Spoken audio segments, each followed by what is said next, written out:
Ayan,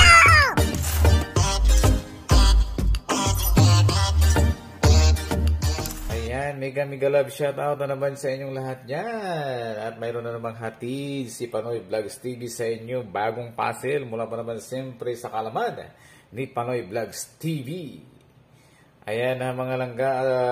Wala na tayong intro pa ba? At guys, ito guys ay wala tayong magawa sa buhay. No? Palagi tayo nag-iisip kung ano mga dapat gawin natin. No?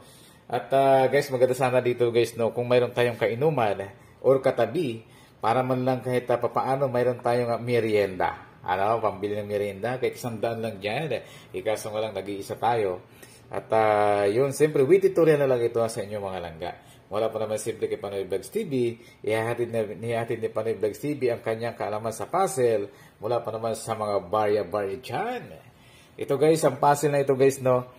Ganito guys, ang forma ng puzzle na ito na dalawang barya ang kukunin mo na magiging ang forma niya guys, no? Dito, ang magiging forma ng barya na ito ay ganito na guys. Yan. Dalawang barya bawat kuha, 4 na moves na maging ganyan guys ang forma. Mula po naman siyempre yan sa pormahang ganito. Ayan. Diba guys? Ayan na, hatid na naman siyempre si Panoy Vlogs TV sa inyo. Paano gawin yun? No, 4 na moves.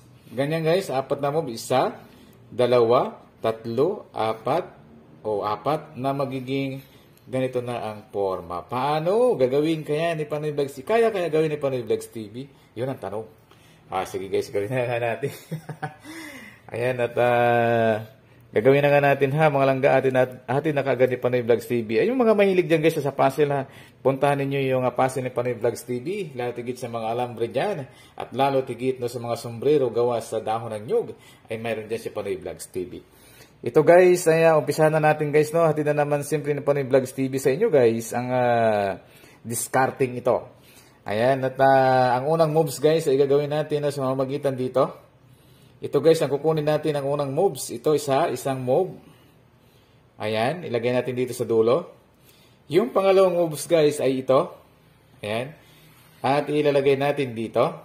Pangalawang moves guys na dalawa lang bawat kuha. Hindi pwede maging 3. Ayan. At ang pangatlong moves mga langga ay ganito.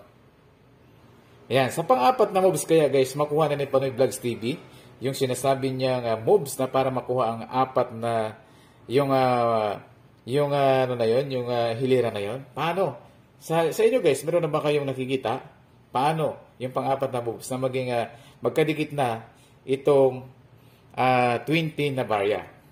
Paano? Ito na guys, atin na simple mo Panoy Vlogs TV. Una nating ito guys, no, yung pang-4 na moves, ilalagay natin dito. Di ba guys, nakuha na? Di ba mula ba naman simple kay Panoy Vlogs TV yan? Mga langga, God bless to all mga kapanoy!